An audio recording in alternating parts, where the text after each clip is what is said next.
1962. The mirror didn't lie anymore. Marilyn Monroe stood alone in her dressing room at 20th Century Fox, staring at a reflection Hollywood had already stopped looking at. She was 36 years old, an age when Cary Grant was considered distinguished, when Clark Gable was a leading man, when male stars were just hitting their prime. But for her, 36 meant the studio executives whispered too old in boardrooms. It meant makeup artists needed extra lights to hide what they called fatigue in her skin.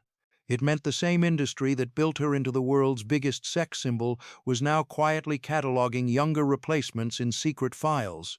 Just 3 years earlier, magazine headlines had screamed about her eternal youth. Now those same publications ran cruel speculations. Is Monroe fading? Her fingers trembled as she reached for the pill bottle, the only thing that seemed to understand her pain.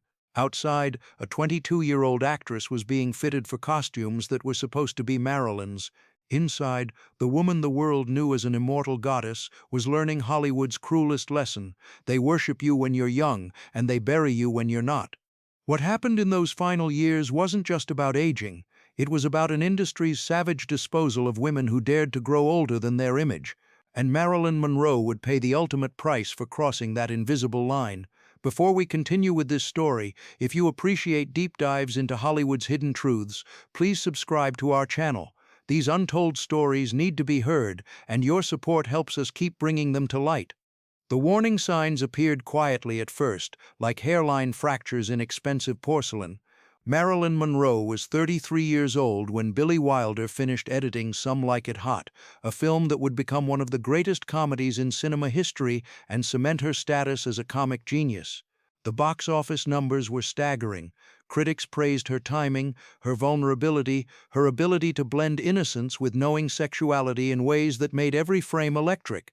She should have been untouchable. She should have been able to write her own ticket for the next decade. But in the private screening rooms where studio executives made their real decisions, different conversations were happening. She's getting harder to work with, they said, conveniently forgetting that perfectionism had always been part of her process. She's not as reliable as she used to be, they claimed, ignoring the fact that her films consistently made more money than almost anyone else's in Hollywood. But the real concern, the one they whispered about in restaurants and country clubs, was simpler and more brutal. Marilyn Monroe was aging. Not rapidly, not dramatically, but visibly. And in an industry where women were valued primarily for their youth and beauty, visible aging was the beginning of the end. The double standard wasn't subtle. That same year, 55-year-old Cary Grant starred in North by Northwest as a romantic leading man opposite Eva Marie Saint, and nobody questioned whether he was too old. 60-year-old Clark Gable was still playing heroes and lovers. James Stewart, pushing 51, was the ideal everyman in Hitchcock thrillers. But Marilyn Monroe, at 33, was already hearing whispers about her expiration date. The industry she'd helped build into a global empire was preparing to discard her like a used prop. Spring 1960 brought what should have been another triumph. Let's Make Love paired Marilyn with Yves Montand, with songs by Cole Porter and a budget that signaled the studio's confidence in her drawing power. But from the first day of production, something was different. Something had shifted in how people looked at her, talked about her, treated her on set. The costume designer suggested styles that were more age-appropriate, a phrase that landed like a slap. The cinematographer requested additional lighting setups, explaining with professional delicacy that her skin needed extra care to photograph well. Marilyn understood exactly what he meant. She was 34 years old, and Hollywood had decided that made her old.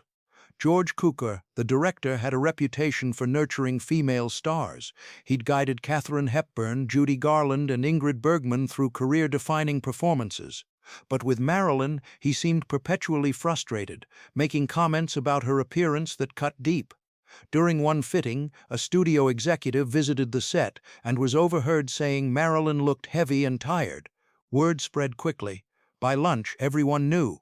By dinner, the trade papers were already drafting their cruel assessments. When the film released, reviews were mixed, not because of her performance, which showed remarkable growth as an actress, but because critics seemed more interested in analyzing her appearance than her work.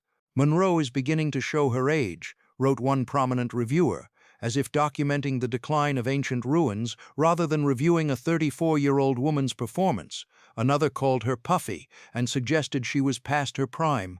The cruelty wasn't accidental, it was strategic. Hollywood was preparing the public for Marilyn's obsolescence, conditioning audiences to see her as fading rather than evolving, but the worst betrayal was still coming. Behind closed doors at 20th Century Fox, executives were already discussing contingency plans. They'd invested heavily in Marilyn's career, but they were businessmen first, and businessmen always had backup options. File folders began circulating, glossy headshots of actresses in their early 20s, all blonde, all beautiful, all positioned as potential Marilyn replacements. The studio wasn't being cruel out of malice. They were being cruel because cruelty was efficient. Why invest in an aging star when fresh faces were cheaper, more compliant, and came without the baggage of knowing their own worth? If Let's Make Love showed the first cracks in Hollywood's treatment of Marilyn, the Misfits revealed the full extent of the industry's brutality toward aging women. Production began in July 1960 in the Nevada desert, where temperatures regularly exceeded 100 degrees. Marilyn was 34, working alongside Clark Gable, who was 59. The contrast in how they were treated tells you everything about Hollywood's double standards. Gable arrived on set looking weathered, with deep lines carved into his face from decades of smoking and sun exposure. Directors called him distinguished. Photographers captured his rugged masculinity. Critics would later praise his gravitas and earned wisdom. Marilyn arrived looking like what she was, a 34-year-old woman who'd been working non-stop since her teens, who'd endured multiple miscarriages, who'd battled studio manipulation and public objectification every single day of her career. Directors said she looked exhausted. Photographers tried to suppress behind-the-scenes images that showed her without perfect makeup, and when the film wrapped, critics would focus more on her appearance than her groundbreaking dramatic performance. Arthur Miller had written The Misfits specifically for his wife, crafting a role that would finally allow her to show her full range as an actress. The character of Rosalind was fragile but strong, damaged but hopeful, sexy but substantive, everything Marilyn had always been beneath the manufactured image. She threw herself into the role with desperate intensity, knowing this might be her last chance to prove she was more than just a beautiful face. But the Nevada heat, the troubled marriage to Miller, and the constant awareness that Hollywood was watching her age in real time created unbearable pressure. Photographers stationed themselves outside her trailer, waiting for unflattering shots. When she emerged without full makeup, cameras clicked furiously. Those images would be sold to magazines with cruel captions about her decline. Makeup sessions that used to take an hour now took 3, with artists applying layers of foundation and strategic lighting to hide what they called signs of aging, fine lines that would have been invisible on anyone else but were magnified to epic proportions on the world's most photographed woman.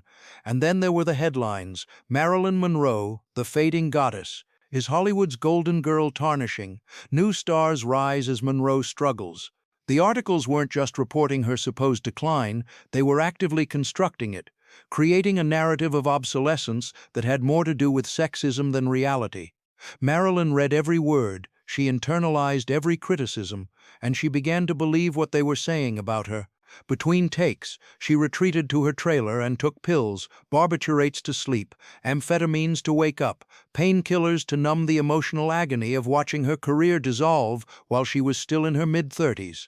Cast and crew noticed her increasing dependence on medication, but nobody connected it to the industry's systematic psychological destruction of women who aged past their prescribed shelf life. They called her difficult and unreliable, never acknowledging that the difficulty and unreliability might be symptoms of an industry that worshipped women's youth and then punished them viciously for losing it. What Marilyn didn't know, what would have destroyed her if she'd discovered it earlier, was that 20th Century Fox had been preparing for her replacement since 1961. In a locked file cabinet in the executive offices, studio heads maintained what they called contingency casting options. The file for Something's Got to Give, Marilyn's next scheduled production, contained photographs and screen tests of actresses who could potentially replace her if she became too difficult to work with. The youngest was 21 years old, the oldest was 26. All were blonde. All had been coached to adopt some version of Marilyn's breathy voice and vulnerable sexuality. The studio was essentially creating assembly line Marilyns, younger models that could be swapped in when the original started showing wear. It was industrial efficiency applied to human beings, and it was happening to the biggest female star in the world. When Marilyn's assistant accidentally discovered these files in early 1962, she debated whether to tell her employer. Eventually, compassion lost to honesty. Marilyn needed to know what she was facing. The revelation sent Marilyn into a spiral. For 3 days, she locked herself in her Brentwood home, refusing visitors, studying her reflection with the intensity of a scientist examining evidence of catastrophic failure. She was 35 years old, younger than Audrey Hepburn would be when she made My Fair Lady, younger than Grace Kelly had been when she married a prince, younger than most actresses are when they win their first Oscar. But Hollywood had decided she was ancient. The cruelty was breathtaking in its casual efficiency. Studio memos discussed her aging problem as if it were a technical malfunction requiring engineering solutions. Cinematographers were instructed to use softer focus and more flattering lighting. Costume designers received notes about hiding her figure rather than celebrating it. And in boardrooms where Marilyn's name had once been synonymous with box office gold, executives now debated whether she was worth the investment. Production on Something's Got to Give began in April 1962 with tensions already at breaking point. The script was weak, a remake of a 1940s comedy that felt dated even before filming started, but Marilyn needed the work, needed to prove she was still bankable, still relevant, still worth studio investment. She showed up to set determined to be professional, to hit her marks, to give them no excuse to write her off completely, but the damage had already been done.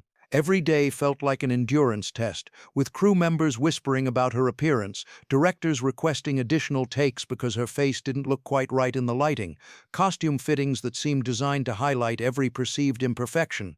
The famous pool scene where Marilyn swam nude in a calculated bid to generate publicity and prove she was still desirable was simultaneously empowering and heartbreaking. Here was the world's most famous woman at 36, feeling she had to strip naked to prove her worth to an industry that had already decided to discard her. Fox executives watched dailies with critical eyes, noting every moment where Marilyn looked less than perfect. They compared her unfavorably to younger actresses who'd tested for her role. They calculated the financial risk of continuing with a star they considered past her prime versus the publicity nightmare of firing her. In the end, business won over loyalty. On June 8, 1962, 20th Century Fox officially fired Marilyn Monroe from Something's Gotta Give, citing excessive absences and unprofessional behavior. The real reason was simpler: she was 36 years old, and Hollywood had no use for 36-year-old women. The firing made international headlines, but the coverage revealed everything wrong with how Hollywood treated aging women. Articles dissected Marilyn's appearance, her weight, her perceived decline with forensic cruelty. Meanwhile, that same week, Dean Martin, Marilyn's co-star in Something's Gotta Give, was announced for 3 new romantic comedies at age 45. Nobody questioned whether he was too old. Nobody analyzed his appearance for signs of aging. Nobody suggested he was past his prime. The contrast was stark and devastating. Male stars aged into distinguished elder statesmen. Women aged into unemployment. And Marilyn Monroe, who'd made more money for 20th Century Fox than almost any actor in the studio's history, was being discarded like malfunctioning equipment because she'd committed the unforgivable sin of turning 36. But here's what the studio executives didn't understand. The cruelty wasn't just destroying Marilyn, it was destroying the image of Hollywood itself. Audiences who'd grown up watching Marilyn transform from Norma Jean into an icon were disturbed by the industry's treatment of her. Women in their 30s and 40s, who comprised a significant portion of the movie-going public, saw themselves in Marilyn's struggle. They recognized the same devaluation they faced in their own lives, the same cultural message that women's worth expired with their youth. The backlash was building, even if it wouldn't fully manifest for another decade. After the firing, Marilyn retreated to her Brentwood home, a Spanish colonial house she'd bought as a symbol of permanence and stability. For the first time in her adult life, she had no film scheduled, no studio demanding her time, no career to structure her days around. The emptiness was terrifying. She filled it with pills, with late-night phone calls to friends and former lovers, with desperate attempts to convince Fox executives to rehire her. She gave interviews insisting she was still vital, still relevant, still the Marilyn Monroe the world wanted, but privately, she was drowning. The woman who'd spent her entire career being valued solely for her youth and beauty now faced a world that had decided both were gone. She was too young to retire, too famous to disappear, too damaged by Hollywood's cruelty to start over. Industry friends tried to help, but what could they do against a system that viewed women as disposable commodities with built-in expiration dates? In early August, 20th Century Fox, responding to public pressure and Dean Martin's refusal to work with anyone but Marilyn, agreed to rehire her for Something's Got to Give at a record salary. It should have been a triumph, proof that her value transcended age-based discrimination, but the reinstatement came too late. The damage had been done. Marilyn had internalized Hollywood's verdict. She'd looked in the mirror and seen what they saw, a woman whose time was up. On August 5, 1962, Marilyn Monroe was found dead in her home at age 36.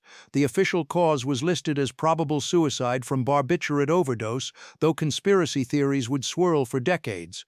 But regardless of the specific circumstances of her death, the broader truth is undeniable. Hollywood killed Marilyn Monroe years before she actually died. The industry that built her into a goddess destroyed her for the crime of being human, of aging, of daring to exist past the narrow window where women were considered valuable. The tragedy extends beyond one woman's death. Marilyn's story revealed the brutal machinery of an industry that consumed young women and discarded them when they aged past marketability. It showed how easily talent, intelligence, and box office success could be erased by arbitrary age limits that applied only to women. And it demonstrated the psychological toll of being valued solely for attributes that inevitably fade: youth, beauty, sexual desirability, with no recognition of the deeper qualities that actually improve with age. Looking back from today's perspective, the cruelty seems almost incomprehensible. Marilyn Monroe at 36 was younger than many of today's biggest female stars. She had decades of potential career ahead of her. But 1960s Hollywood operated on different rules designed by and for men who saw women as decorative objects rather than artists with evolving careers. Those rules destroyed Marilyn Monroe, and she was far from the only victim, but her story sparked something important. The public outcry over Marilyn's death and the industry's treatment of her helped plant seeds for future change. It would take decades. The feminist movement of the 1970s, the gradual shift toward more complex female characters, the slow recognition that women's value extends beyond youth, but change eventually came. Today's actresses can work into their 50s, 60s, and beyond. They can age visibly without career-ending consequences. They can be valued for their craft, their intelligence, their accumulated wisdom. Marilyn Monroe never got that opportunity. She lived and died in an era that worshipped her youth and murdered her for losing it. But her suffering wasn't entirely in vain. Every older actress working today, every woman who's been told she's still valuable after 35, every person who's challenged Hollywood's age discrimination stands on foundation built partly from Marilyn's pain. The mirror that destroyed her reflection helped others see more clearly.